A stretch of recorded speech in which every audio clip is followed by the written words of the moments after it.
because we're all eternal, so I did not include all that. So, for a start, we have both academics and non-academic in this room right now. Okay, and because of that, I thought maybe we will start with all of you, not select, every single one of you introducing yourself and your involvement in micro-credentials, the courses that you're doing for micro-credentials, either this term, previous term, and whatnot. Okay, these two information. Now, if you're not involved in micro-credentials, just say that you're not involved in any micro-credentials. That means none of your courses have been designated as a micro-credential. All right? We'll start from this table here. Just introduce yourself and courses that you're doing under micro-credential. Any of your courses that are offered under micro-credential. Micro-credentials for master level, ENG 543, corporate governance and ethics. So far. Thank you. I'm still new, so this is the first time I'm exposed to it. All right, so you know nothing about micro-credentials. Good. For mine is, I'm doing the BC program for BDBS, micro-credentials. So you are involved in Yeah. the micro-credential, the offering of micro-credential itself. Okay. The other table. Hi, I'm Lydia. I'm from Qualification. Now it's class. So I'm involved in the So that's Lydia, for those who have not met her. Hi, I'm Lilian from SBA. Micro-credential courses is principal marketing, business ethics, and marketing management at postgraduate. Right, next. Hi everyone, I'm Charlotte from SBA. Newly joined and still learning. Okay, so you don't have any courses under micro-credentials at the moment, no? Good morning, I'm Leo from SBA. So I think micro-credential is also new to me, but would under some micro-credential courses. All right, all right. Morning, everyone. I'm Jill from SDHS, and I'm the course head of 7 and micro-credential courses for Master of Education program. Hi, good morning, everyone. My name is Aratai, and I'm the program lead for Bachelor of Arts. There's only one standing.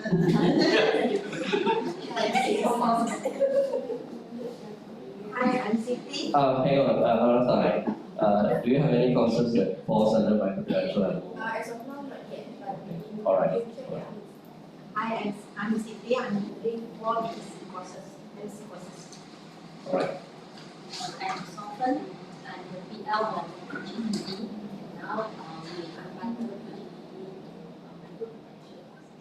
All right. My name is Teo, School of Science. Actually, most of the courses are actually involved master level. Right. I think I have a couple of courses. All right. I'm Kai from the Health Center. I go home in LM, process and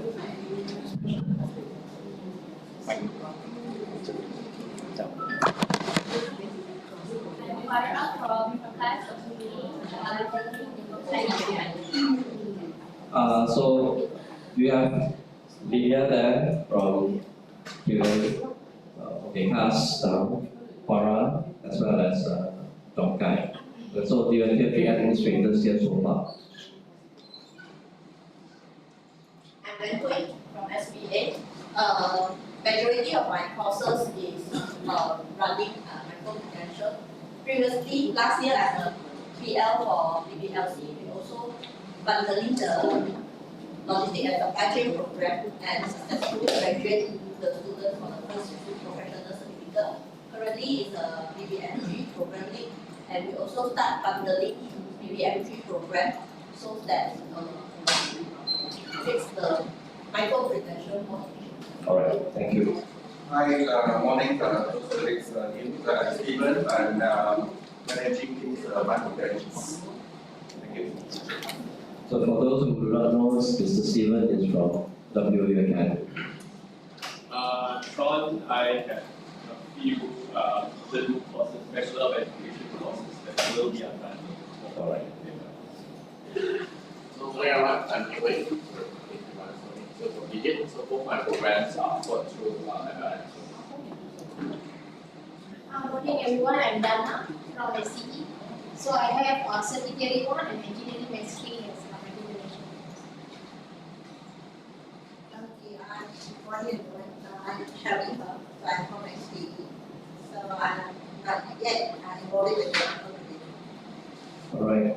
Hello, good morning everyone. I'm Shirley from my SST. I'm not involved with this matriculation yet. All right. Hi, good morning. I'm Lina from SSC, also not involved in. Okay. And Hi, I'm Julian from STE. So far I have 6 matriculation courses, including postgraduate and undergraduate. all right. Okay. Saving the best for last. Yeah, the best. I'm Irma. Yeah, I'm from Box program. I handle a few psychology courses offered under MC. Hi, I'm Stella. I'm here for logistics and I'm handling most of the logistic micro-credentials. Okay. All right. So some of you are doing micro-credentials, some of you are not doing any micro-credential. And one of the terms that some have mentioned a couple of times is unbundled. So one of the areas that we will cover today is to look at unbundled versus another spectrum of micro-credentials that are standalone micro-credentials, these two. There are certain challenges of running APEL M. I guess that is the reason why WOU is the only university with APEL M at the moment. And I will explain to you what are the challenges of running APEL M, which is the reason why many are waiting to see how we do things before they embark on APEL M. So let me start. These are the certain areas that I will cover for today. 3 areas. Okay, technically 4, but 3 main areas. I do not do any APEL training without talking about history of APEL or the philosophy behind accreditation of prior spiritual learning. Okay, regardless of whether the training is conducted here in WOU or any other university. And we will always talk about the history and philosophy, it's very important. The second thing, looking at what I have heard so far, we will talk about micro-credentials first. You can't talk about APEL M without knowing what is M first. So we will have a very brief introduction to what micro-credentials are, the kind of micro-credentials available, the kind of micro-credentials that we do at WOU versus what some of the other institutions are doing. The third thing is APEL M proper. So when you look at APEL M here, we will be looking at the processes from your standpoint as an assessor, as an advisor, as a moderator, and from the learner's standpoint, the one actually applying for APEL M. Okay, from these 2 perspectives. Again, some of the challenges, this is where I will alert you to the challenges that you will face as assessors. That also means the APEL Center has also relook at some of the processes. Okay? Because it's not as straightforward as APEL A, APEL C. Now, some of you here have been involved or are still involved in APEL A assessment. And some of you have done APEL C assessment. That's good. Because that gives you a certain understanding of how to assess portfolios. Okay? But the challenge here is the portfolio that we use is slightly more comprehensive compared to the portfolio that you have seen. After lunch, we will look at that, and I have one portfolio prepared for us to assess. So when we do our hands-on, we will assess a portfolio. If that portfolio is part fiction and part truth. Okay, it's somebody's portfolio. I have written permission from that person to use that person's portfolio, but I've also tweaked some of the information within the portfolio itself.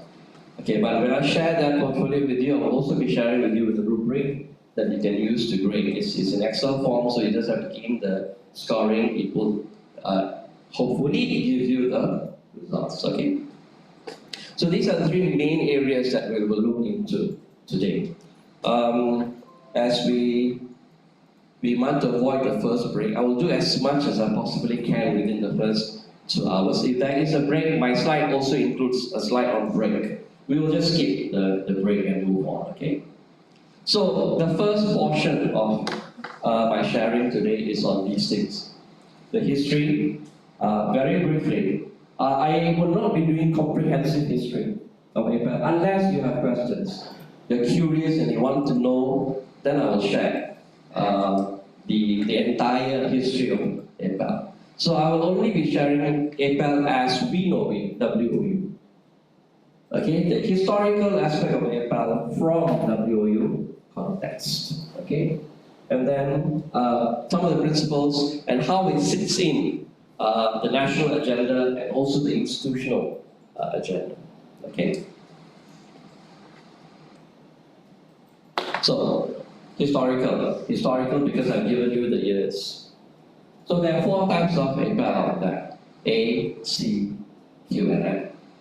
Okay, and in that order, APEL A started in 2011. Now I'd like to remind you, okay, let me ask you this question. Does anyone here remember when we started as an APEL center? That's actually the most senior ones here. The most senior ones here. As an APEL center, an established APEL assessment center. Anyone remember? Yeah, 16 maybe. Exactly, 2016. Okay, that's where we started as an APEL assessment center. But we've been running APEL since 2011. Okay, APEL A. Now at that time, the only APEL assessment center, I think Jokai was here during that time. The only APEL assessment center in the country was MQA. MQ was a designated APEL assessment center. Okay, so what is our involvement there? We were the aptitude test center. Okay, WOU was the aptitude test center. We ran the aptitude test for MQA.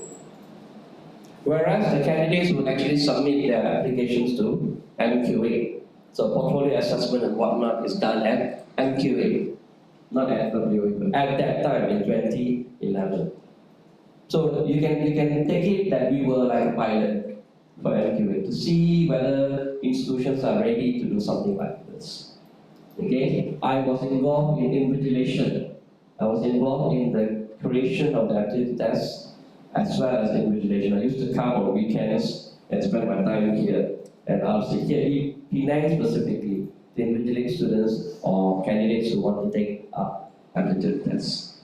Okay, so and in those days there was nothing online, so it was a physical test. They came and sat 2 hours. Somebody has to be there watching them, and then after that somebody marks us to marking. So it's physically administered. So that was 2011 APEL A. Then APEL C started in 2016. Now when APEL C started, it started together with setting up of APEL centers throughout the country. So what happened was 2 universities were shortlisted as pilot universities for APEL A. Those 2 universities were OUM and WOU. So we were labeled as the national assessment centers at that time. Big huge hoo-ha. We even had boards in the university to claim the national assessment center, and we were the national assessment center. We did a very good job together with OUM. Okay, and 4 universities were selected as pilots for APEL C during that time in 2016. Again, we, WOU, OUM, UITM, and INTI. The interesting thing is among the 4 institutions, INTI has almost disappeared. The rest are doing very well in the APEL landscape. Yeah, 18 not so much. But that's history again. For me, the understanding of history or the knowledge of history helps you appreciate APEL and the experiences that we have, WOU has over the years. Okay. Then, just after the pandemic, APEL Q came into the picture. Now, APEL A is for admission, okay, access. It's for those who don't have the right qualification, you don't have SPPM, you don't have SPM, you don't have diploma, you don't have degree, but you want to study. A is the answer for you. APEL C is the other version of credit transfer. All of you are academics, and some of you are academic administrators. Therefore, you know what is credit transfer. The APEL C is the other version of credit transfer. Okay, what's the difference between credit transfer and APEL C? Credit transfer comes from a formal qualification, and APEL C comes from a non-formal qualification. Okay? But APEL Q is the interesting thing. We are one of the few in the world that has APEL Q. I'm not saying that other countries don't have APEL Q. No? You can Google APEL Q. You will find that there are entities in UK, for example, that processes APEL Q. Interesting thing about APEL Q in a place like UK is there is no British qualification that you can get through APEL Q. They only focus on European qualification. So the British government does not allow APEL Q for you to get a qualification. Now, I don't want to go into the details of what is APEL Q, but I think generally many of you know APEL Q is used to as a shortcut to get a qualification. To get a diploma, to get a bachelor's degree, to get a master's degree, to get a doctorate. So if you look at the MQA's website, you will notice that there are only a few universities that's embarking on APEL Q. Again, there are certain challenges in running APEL Q that prevents people from accepting it as a viable option. And the last is, last in this list is APEL M, which is this year technically. I say this year because since we were given that mandate, we were the first, and that approval came this year, so I consider this year. Although the idea of APEL M actually started last year, 2022 actually, the idea of APEL M, and last year it was launched, but no entity, no institution, no university. So I consider 2024 as the year for APEL M. So APEL M uses micro credentials. Okay? Now, that in a bit. Let me just get any questions here at this junction about APEL history. So obviously you don't like history. Okay, and neither do I. I'm not a fan of history, but sometimes you have no choice. History helps you in understanding a lot of things. If I'm bold enough, I will ask you, okay, since APEL A started in 2011, what did we do before that? 2010, 2009, 2008, 2007. What did we do before that? How did we bring in students before that? Those of you who were here during that time. Open entry. Okay, so we had open entry. Have you seen how open entry is administered? As long as you're above 21. Okay. Open entry is done differently. It doesn't involve us, schools. It's done by the RCs. Okay? It's between RC and registry actually at that time.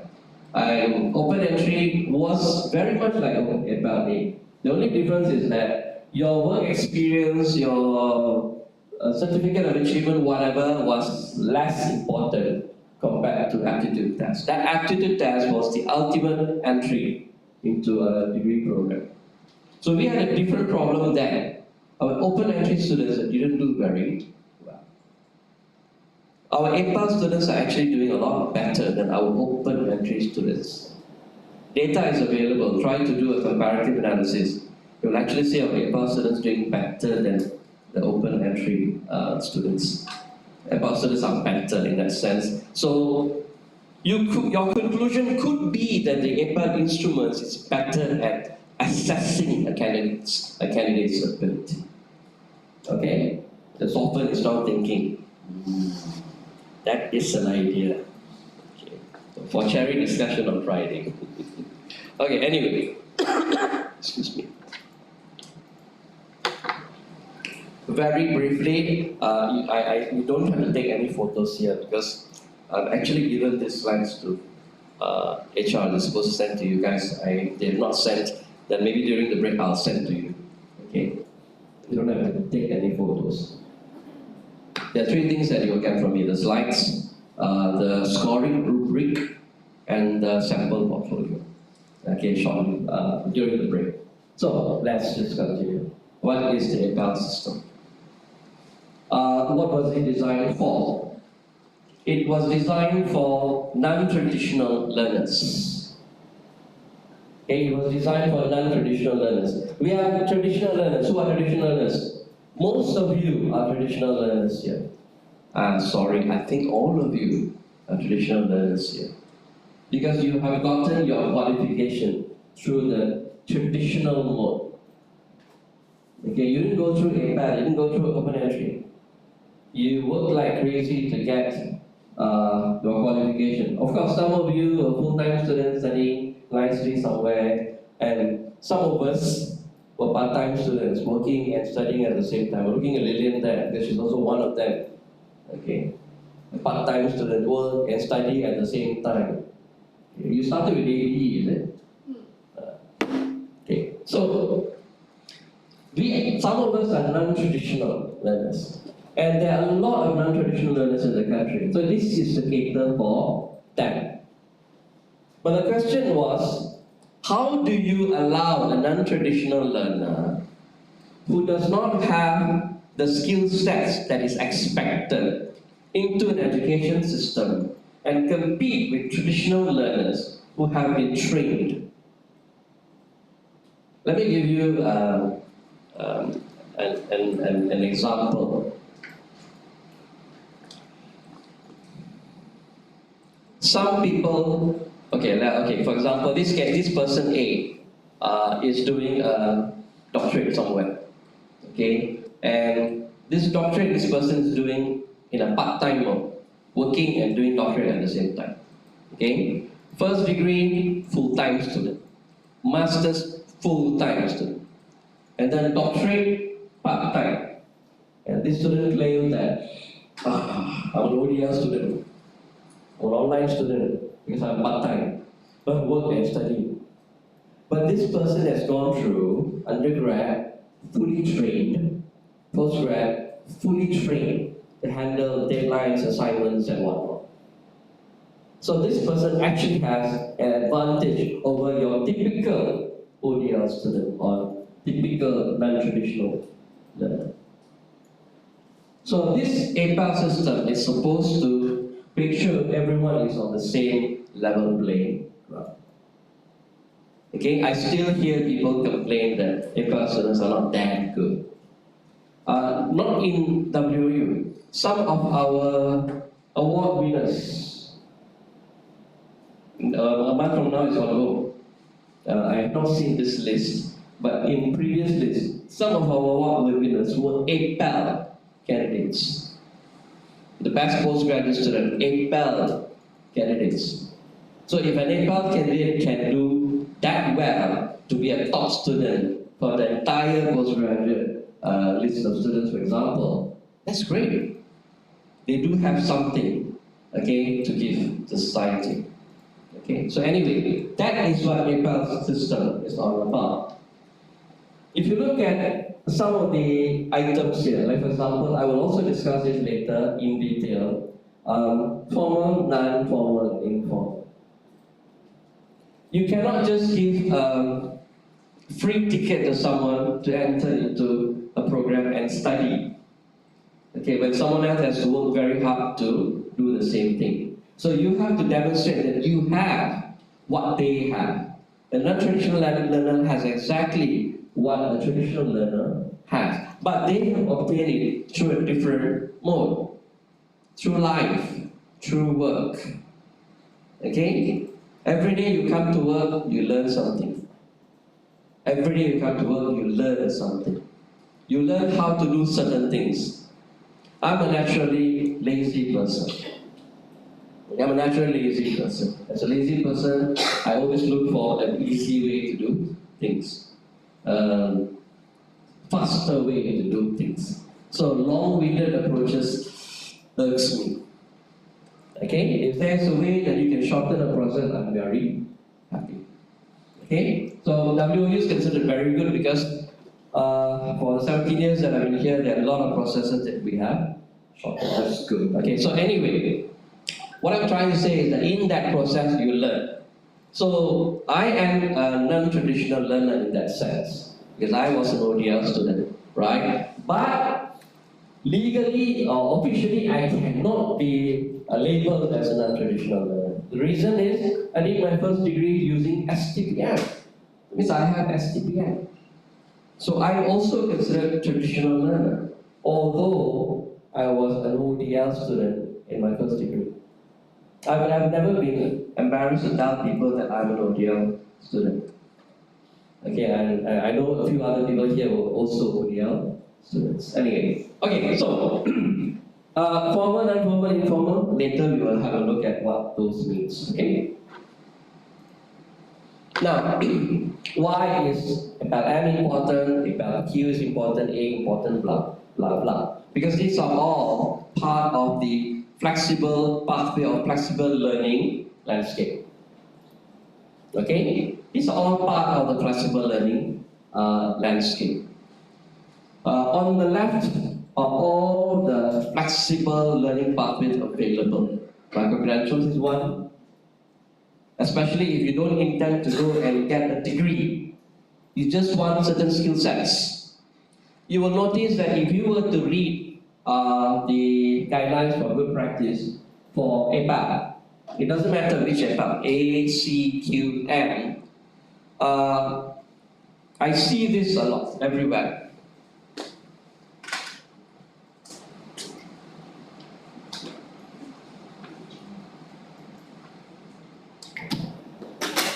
I see that a lot.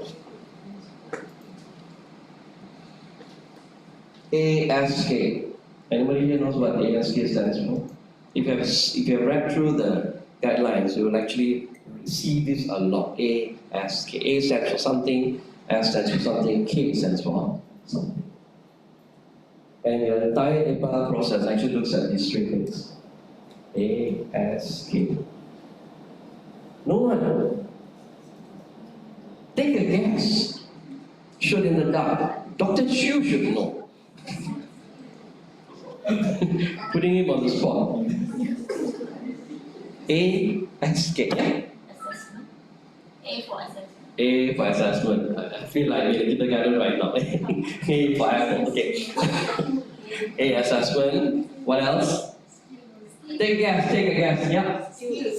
K for skill. S for skills. Okay. Knowledge. A. Exactly. Okay. So it's attitude, skills, and knowledge. The entire APEL guidelines, all of them talks about attitude, skills, and knowledge. So when you look at the portfolio form that you're going to look at later, it also looks at you assessing attitudes, you assessing skills, and you assessing knowledge that they have. Okay? So anyway, so if you look at the right side is the different delivery mechanism available. It's either ODL, fully, blended, or conventional, but all leads to the same thing. Okay, certain achievement that you want. The reason I went with micro-credentials, right at the bottom, micro-credentials here at the bottom, is because that is for people who are looking for skills or knowledge. Bits and pieces of skills that you're looking for, that you don't have, that you want to enhance. Knowledge that you don't have, that you want to get. You go for micro-credential, you're not looking for a qualification. You're only looking for a piece of paper that says, or a digital badge that says, you know this, you know that. Okay? let me be upfront with you. Everyone here, I suppose, except the administrators, have been involved in micro-credentials without realizing it. Okay? Keep that in mind. I'm going to ask you that question later. What are the micro-credentials that you guys actually did that you don't realize that we did a micro-credential? And the guiding principles, there are 7, I believe. Yeah. Okay? Now, I can go through each and every one of them, but I want to focus on things that matters here. Number 1 is always been very important for me. It doesn't matter where you learn, it doesn't matter how you learn. As long as you've learned something, you should be recognized. Simple as that. Which is the reason why any evidence provided by candidates, we accept, as long as it's relevant. Let's do a comparison between APEL C and APEL A. In APEL C, when we say relevant, what does that mean?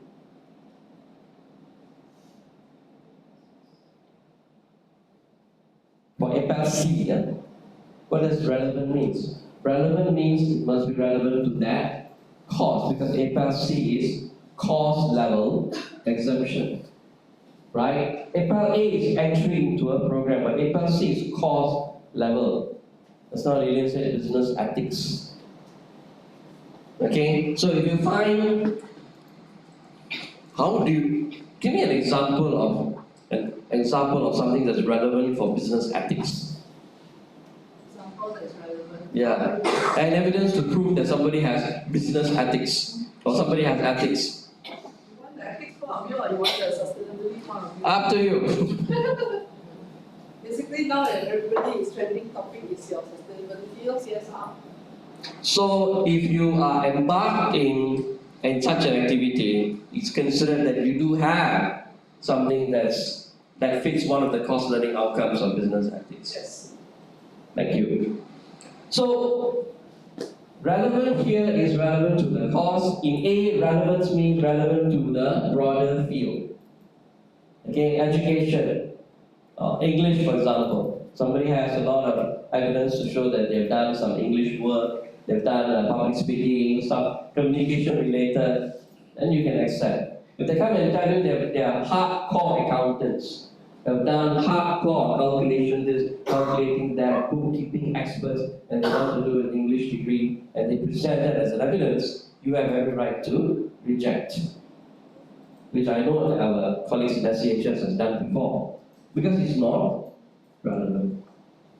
Okay, so you should accept all evidence as long as it's relevant for that purpose. So it's fit for purpose. Okay? Continue. Number 2, flexible assessment. Now, flexibility in assessment means that this is something that I think WE is guilty. We don't do. Our assessors don't do. I would hope that our assessors do this, but a lot of our assessors don't do. I do not blame the assessors, because I know why they don't do it. Because it's a lot of extra effort. Somebody gives you a portfolio, you assess the portfolio. Let's just say something is missing in that portfolio. What do? What would be the right thing to do? If you look at a portfolio and you find certain things missing or certain things may not be relevant, what should be, or you're not too sure what they are actually presenting, what do you think is the ideal thing to do?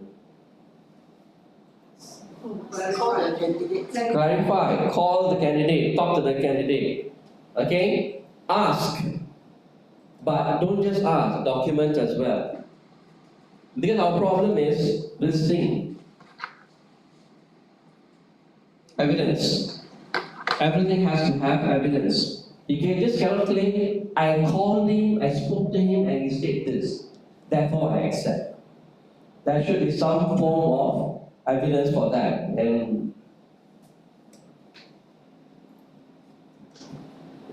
because there's another meeting.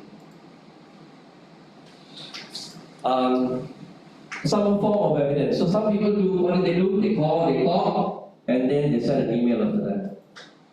As per our discussion, blah, blah, blah, and then you keep that email as evidence that this has been done. Even when the MQA comes for accreditation visits, they ask you the same thing, isn't it? When you say that I've done this, they ask for evidence. Same thing. Okay, the evidence could be in any format, but it has to be kept somewhere.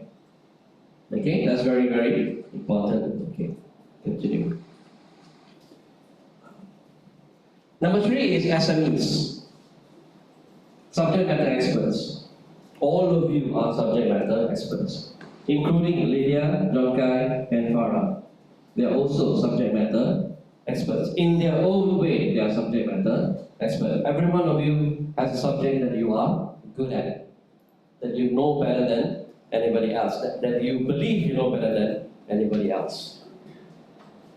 Okay? So the appointment of experts is very important. There is a proper process in the appointment of experts. I have done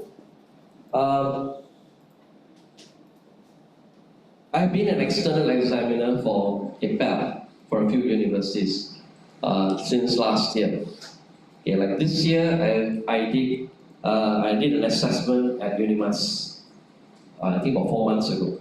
Okay, and Unimas is a public university.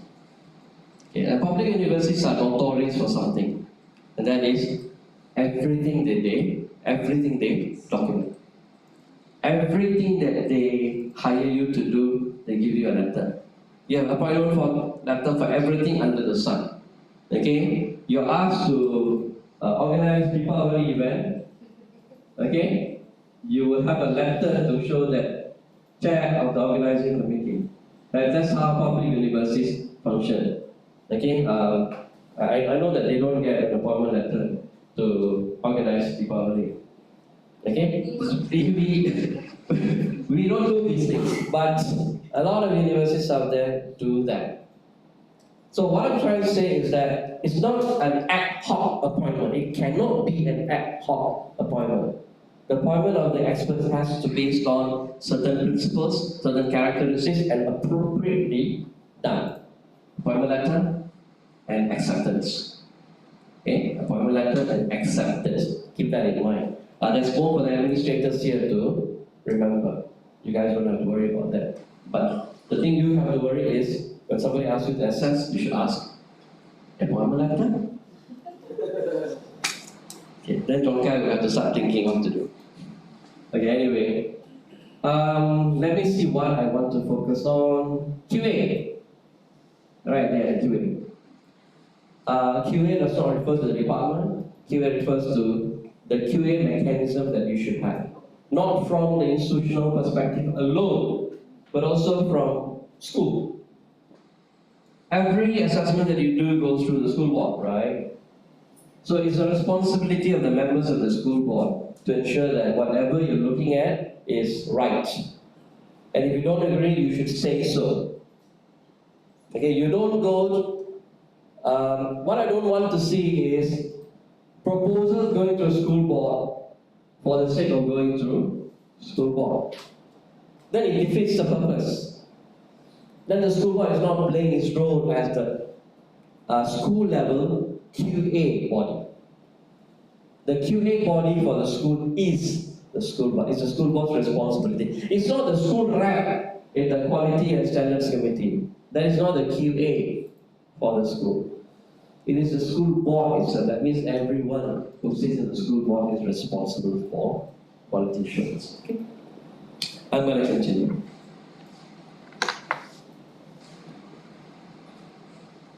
I'm not going to ask you anything. I want you to just understand history and enough. Education people are supposed to be experts in this. Education people has been those who come from the field of education. By right should be experts because this is bread and butter for them. But I also want to remind you something very, very important. We are all educators here. Whether you have an education degree or not, we are all educators. Hence, we should have a pretty decent understanding about these things. So starting with formal, I lump formal and non-formal together because they are very similar in the sense that they are both structured. They are both intentional. Okay, they're both structured, they're both intentional. They could have course objectives, they could have learning outcomes, they could have assessment at the end of the journey. They can have all that, these two. Okay? The difference is formal means it has to have a formal attestation. That is a formal body that says this is a qualification. This is a legal qualification. So I put UPSR here. Okay, but I realized when I was talking to RC colleagues some time ago that before UPSR there was this thing called, I'm not sure what you call it in English, but it's called Ujian Penilaian Darjah 5. Okay? And I'm not sure how many of you did that. I did that. It was my time. So I did that. That tells you how old I am. I did that, and I still have that piece of paper, that certificate. My point is, I can bring that piece of paper to an APEL center and say, I have one formal qualification that I want to use to apply for the pass. Because that is an accepted document. Okay? Now let's just say I don't have UPSR. I don't have this thing called Ujian Penilaian Darjah 5. I, like my parents, for example, who had 2 years of primary school education and 3 years of primary school education. My mom 3 years of primary school education, my dad 2 years of primary school education. My mom 1 year higher than my dad. Okay, primary school education. But I've asked them, do you have or not any document to show? They don't have. They were during that era, 40s, you know, that they don't have anything and they don't keep. Why would they keep? Okay? But let's just say they have a report card somewhere. Okay, a report card, 2 years of report card, they say that you actually studied in that school, these are the grades. That report card is a formal document you can use to say, I do have formal. So formal here does not mean completion. It means you were there in the system. Okay? Do you know the shortcomings of some universities out there? Especially public universities. They only accept completion. If they want to see you have an UPSR. Although DGP says nothing about it. Okay, your guidance, a good practice, doesn't say anything about it. They impose their own rules, nothing wrong. You can, WOU can do the same thing. Because whatever GDP gives you, whatever your program standards give you is minimum, don't forget. Okay? It's just minimum, you can have one level higher, it's fine. But WOU was set up for a different purpose. What is our purpose? You want to give education for everybody, right? Okay, we want to make sure no one is left behind. Therefore, we are a little bit more flexible. Okay, but of course there's a different philosophical discussion to that. That's not for today. Over lunch, maybe we can talk about that. Okay. So non-formal is intentional because you want to learn. You want to study. But the thing is that it doesn't lead to anything.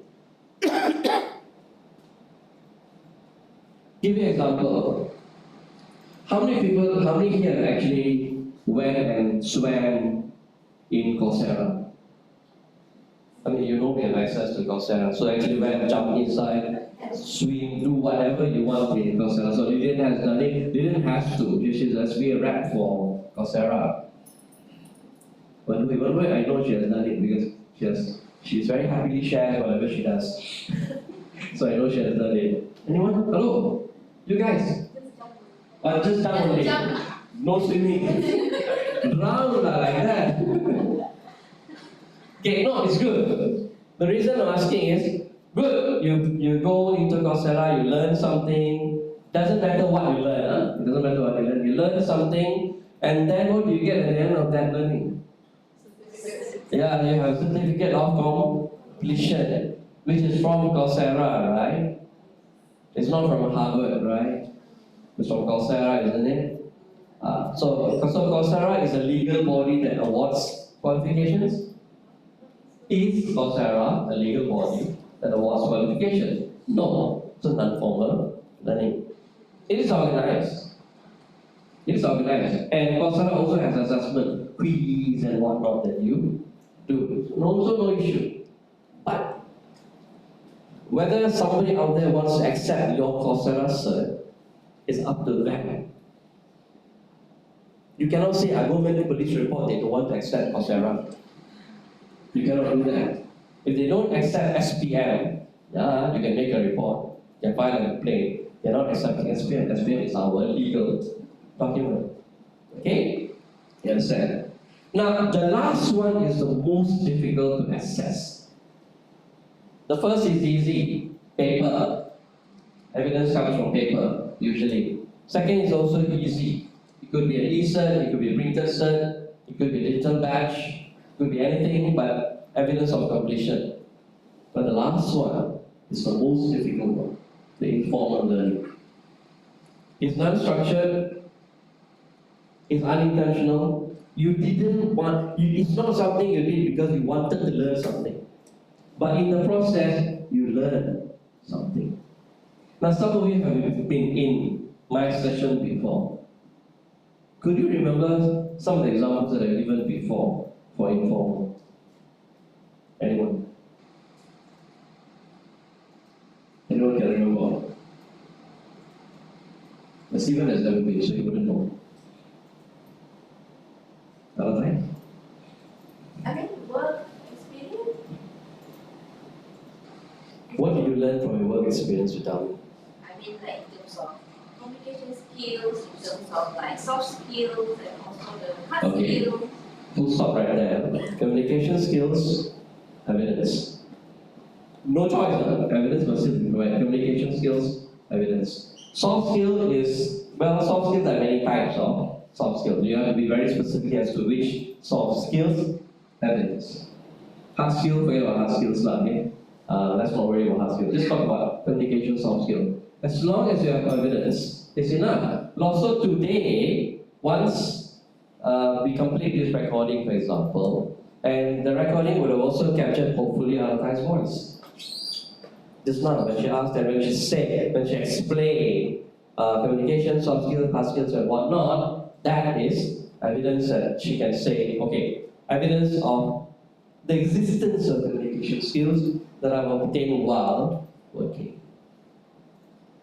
So there's no hard and fast rule as to what can be accepted as evidence. My last slide usually will have the list of evidence that we have collected in this university. So far, in this university, what we have collected so far. I have a list. So I usually show that list. So that list is quite comprehensive.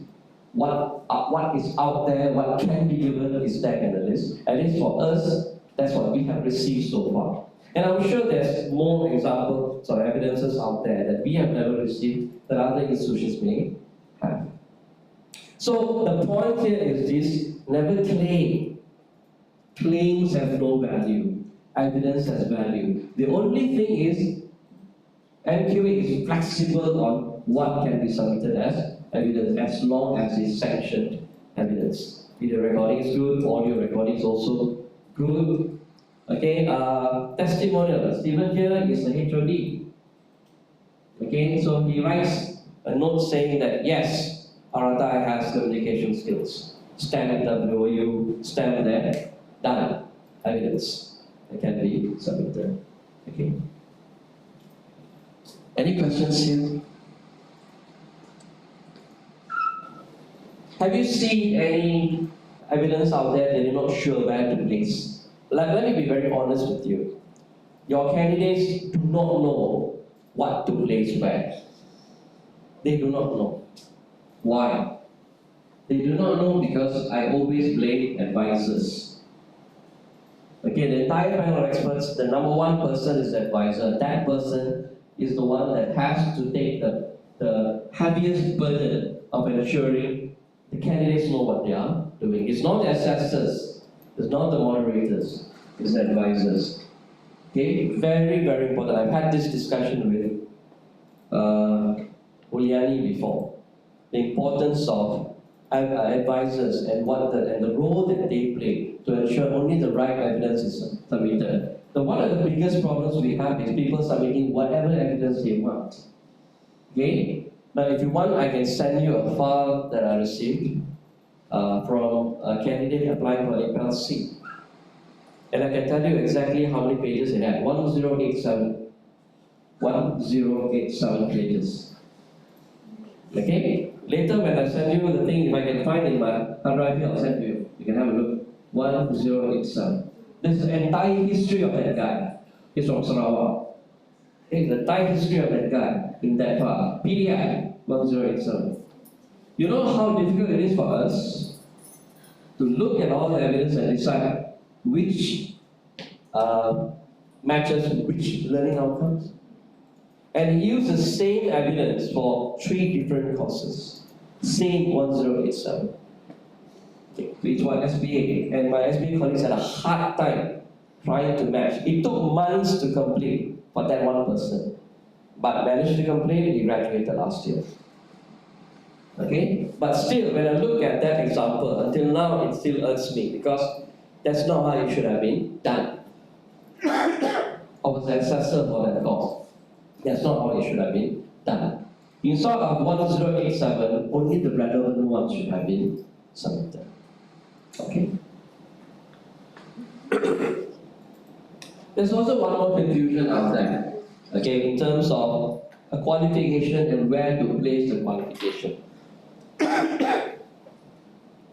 My Facebook page, I always see this ad from UTM, University Technology Malaysia, UTM. And the ad is on professional MBA. Okay, 6 months, I believe. Okay, professional MBA. No, this is the 1-year program. Professional MBA. Okay, offered by UTM Space. I'm sure you know what UTM Space, right? Okay, UTM Space has been around longer than WU. And they were all running OTL programs way much earlier. Okay. So UTM Space Professional MBA. Question: where do you place that? If somebody were to give you this, and I have an MBA, I've seen a lot of people CV they say MBA. When I look at evidence, it's not an MBA, it's a professional MBA. There is a difference. So where do you place this professional MBA? Here. It's non-formal, obviously. Executive MBA, non-formal. Our SEMBA doesn't count, because the executive there has a different meaning. And it's not an executive MBA. The executive in our SEMBA has a different meaning entirely. Okay? So, professional MBA, executive MBA, blah blah blah, falls under non-formal learning.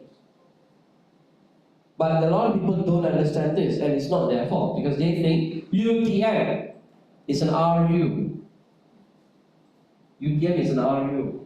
It's a research university, one of only 5 research universities in the country. UTM, impossible that is not recognized.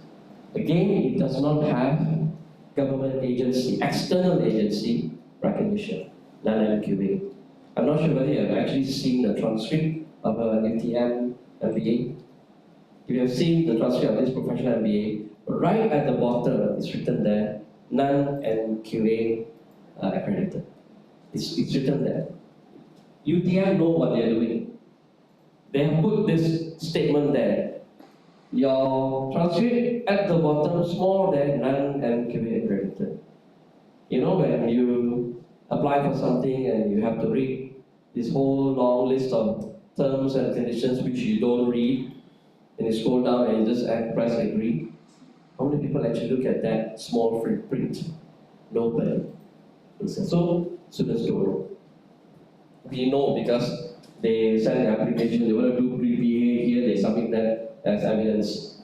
Cannot lah, sorry. I'm not going to, yeah. So actually, this kind of certificate, like 2 days workshop and then give a certificate, is endorsed by the university. Endorsed by university is still non-formal. Still not. But you can still submit as evidence that non-formal. Okay. Actually, we have done that. WU has done that a few times. Courses conducted with other people, but we have given our endorsement. So there's a WU logo there. Okay, but you have to be very clear. These are skills training courses. They're not academic qualification. So somewhere there must be some information that says this. I'm not sure. We look. Malaysian government is considered very good. You look at the SPM cert, whatever. I don't know by the time whether go on or not. Behind, they used to write this information about the certificate. Behind, okay? But our schools don't have anything behind. So a transcript has to play that role. But when you do that kind of courses, like this one, our good friend, Mr. Steven, will give a cert. Okay, where does it say this does not tantamount to a qualification, academic qualification? It doesn't. Okay, it doesn't say anywhere. So what I'm saying is that institutions should look into this, find a way so that this kind of confusion doesn't happen in the market. Any other questions? Sorry. When you Please. say number one, recognize, which body are you referring to? Anybody, it could be Ministry of Higher Education, it could be Ministry of Human Resource. For example, your SKM that some students do, SKM PKM. This doesn't have Ministry of Higher Education approval. This is Ministry of Human Resource approval because it falls under MHR. Therefore, as long as you have government agency approval, then it's accepted. So you're talking about any one of them? Anyone. Now, this is a bit too much, I know. Okay, this is a bit too much. Okay, basically looking at benefits of APEL to the learner, to student and the learner, to employers, to the country, nation, and to the university. Okay? Now, it's very lengthy. Okay, it's very lengthy. There's a lot of things. You can read the GGP if you want to look for information related to this. But I just want to look at for higher education. What WOU can learn from the portfolio that you access. You see, and anybody who submits a portfolio submits an experience that they have that represent them and the industry that they belong to. You can actually look at that portfolio and see what you can do to improve your curriculum. So, I'm sure somewhere it's there somewhere. Support the development of curriculum. Because the portfolio shows you what is available out there. The portfolio shows you what learners go for, what these candidates go for, what is the kind of skills training they prefer. The portfolio shows these things, and that tells you what you should do to your curriculum, how to develop the curriculum pattern. If you look at the portfolio and realize that most of the courses they've attended are all online, then the university should decide that we should go fully online because there's a huge market there. Because that is the preference of the candidates, which is a representation of what's happening now outside there. Okay? So, I'm not going to touch on this too much, but I just want to remind you that there are a lot of parties that benefits from APEL. We benefit from APEL, the learners themselves benefit, no doubt.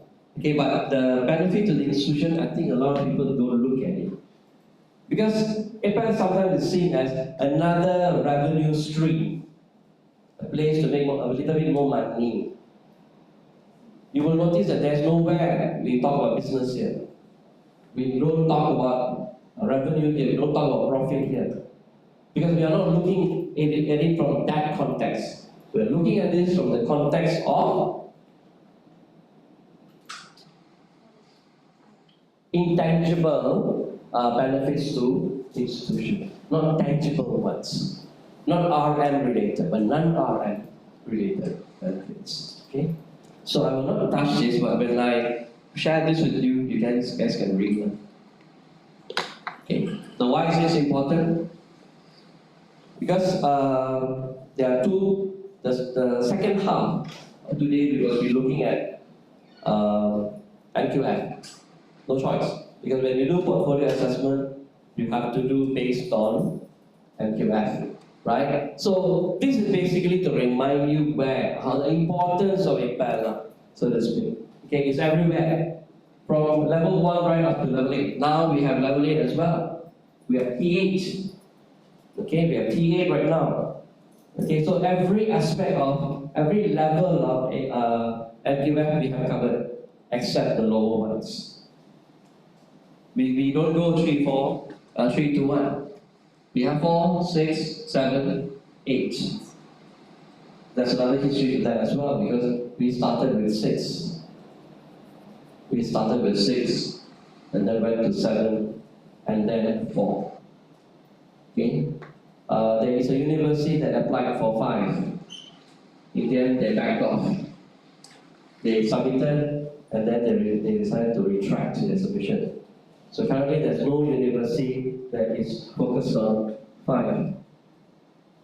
APEL 5, T5. But then we also have to ask that question, how many advanced diploma qualifications are there in the country? We don't have many, it's not worth going into T5. At WOU, we are very smart. We are really forward thinking when it comes to this. We only focus on the ones that matters, 4, 6, 7, and 8. Okay, now that we have 8, I believe that 8 can actually move very fast. Because the market where you don't have masters but you want to do a doctorate is pretty big. So DBA should have a field day. Unfortunately, WU doesn't have, it's my bone of contention. So I'm looking at education people, it's my bone of contention. It's a pity WU doesn't have an EDD. I'm always asked for EDD for WU. It's a pity we don't have EDD because all this will pick up with T8.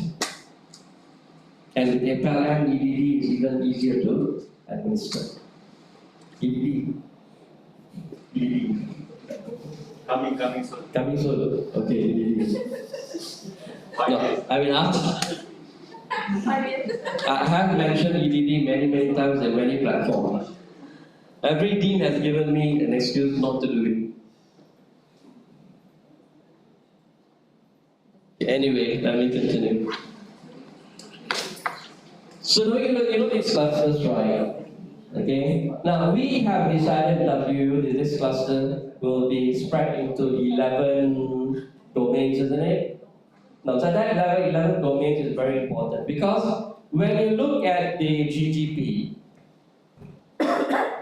it gives you a form, and the form also has the so-called domains, but the domains there is limited. So what APEL Center should do, okay, is rework the form to ensure that it covers all learning outcomes of a typical program. That means 11. Okay, later when I show you the rubric, you will know that we actually do assessment on 12 items, not 11 items. And you will see what is item number 12 in the short while. Okay? So the form also has to be revamped. A lot of universities out there still using the old form from GGP 1. The old form of GGP 1 is what you have right now in your APEL system, only at 8 columns. There are only 8 areas to fill in your scoring. Whereas we actually have 12, 11 plus 1. The 1 I will show you in a short while. Okay? So this is not a discussion about MQF. It's just to remind you that all our assessment based on MQF.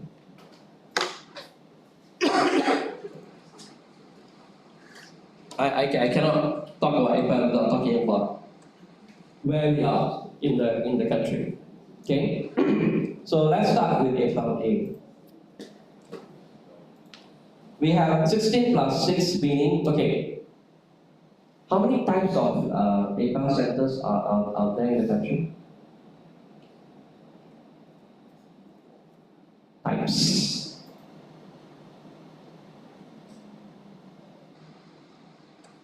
Two. Okay? You're either open or internal. You're either open APEL center or an internal APEL center. What does that mean is Open means anybody can come and register to do APEL assessment. Internal means only your students. So the 16 plus 16 that you see is 16 open, 16 internal.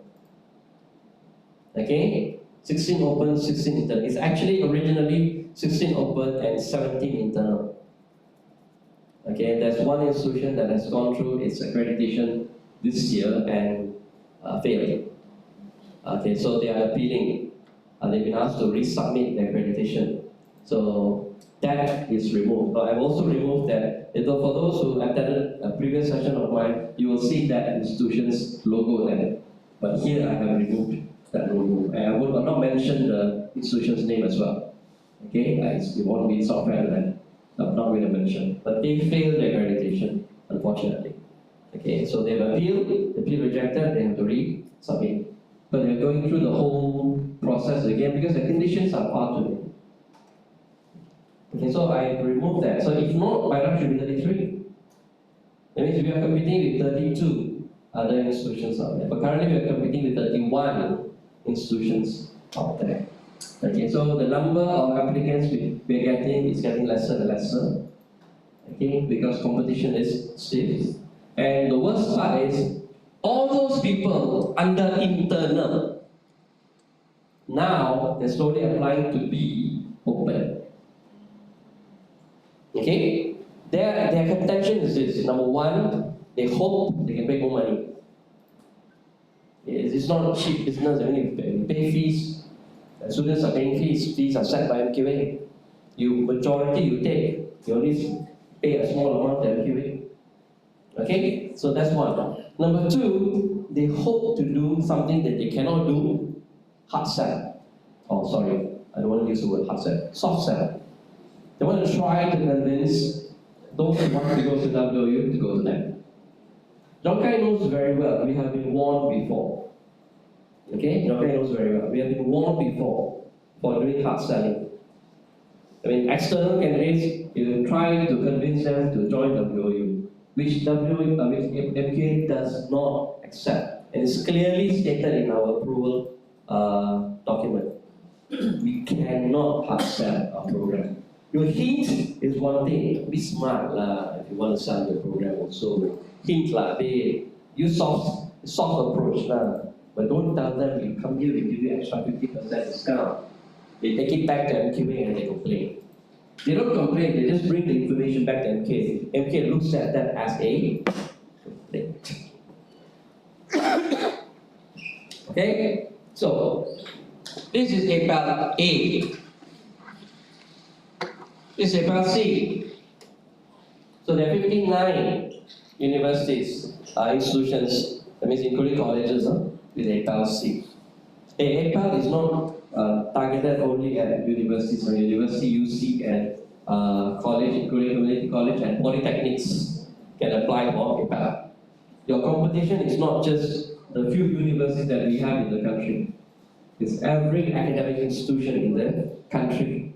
Again, can be your competition. So 59 institutions for APEL C. But APEL C is internal. There's no open status for APEL C. You can only entertain, you can only process your own students. So we have 59 and counting. Okay, and counting. 59 was just added 3 months ago. Before this was 58. Okay, the number 59 just came in. UPM, I believe, was the number 59. Okay?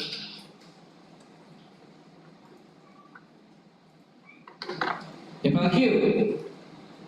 We have 10 universities, 10 institutions in the country with APEL Q.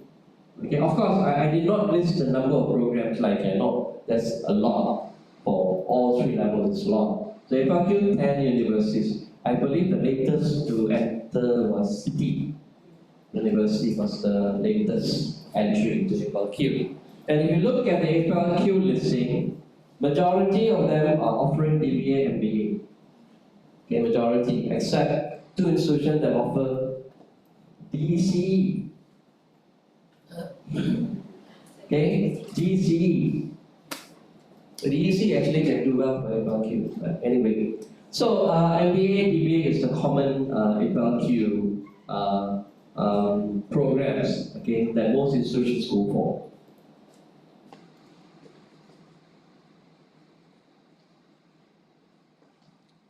Only universities. There are no UCs here and there are no colleges here. Only universities.